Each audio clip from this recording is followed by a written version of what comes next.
Hello everyone, and welcome back to the Facebook Marketing Software YouTube channel.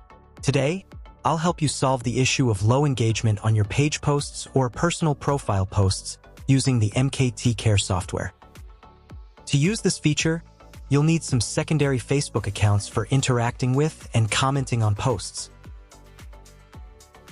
Next, select the Viral Marketing section and the Seeding Post feature. Load the Facebook accounts you'll use for seeding. Most importantly, you'll need the post ID for the seeding process.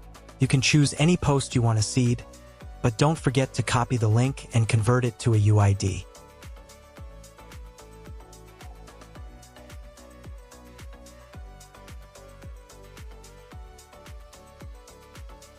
Once you have the post ID, prepare the content you want to use for comments.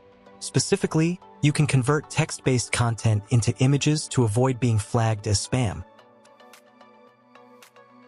Finally, choose the appropriate emotions and click the Start button to initiate the seeding action. If you find this interesting, make sure to subscribe and contact me via Telegram or WhatsApp.